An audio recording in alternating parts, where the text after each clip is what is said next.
High প্রিয় কলিজার বন্ধুরা, সবাই কেমন আছেন? আশা করি সবাই ভালো আছেন। এই যে যেটা দেখতেছেন, এটা হলো একটা জাহাজে এই যে এটা হলো কেরানের বাকেট। এই কেরানের বাকেট দিয়ে এইভাবে এই পাথর আনলোড করে। তো ওই যে জাহাজের খুঁটটা দেখতেছেন, এরকম তিনটা খুঁট, তিন খোপে মাল থাকে। তো ওই যে দেখতেছেন কেরানরা আর এই যে জাহাজ।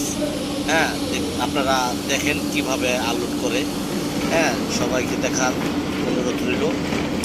আমি ভিডিওটা করলাম। হ্যাঁ, সবাই একটু দেখবেন। আর এই যে চাপ দিতেছে, এই চাপ দিয়ে এই আস্তে আস্তে যে উঠতেছে। হ্যাঁ, এই যে উঠতেছে। আর ওই যে অনেক সময় এই বাকেটটা ঘুরান লাগে, তাই ওই যে নিচে তিনজন লোক দেখতেছেন, এরা নিচের মালগুলো আবার এরা চাপাই দেয়। হ্যাঁ, বেলচা আছে, বেলচা দিয়ে চাপাই দেয়। হ্যাঁ, চাপাই দিলে আবার এটা তা যেমন ধরে।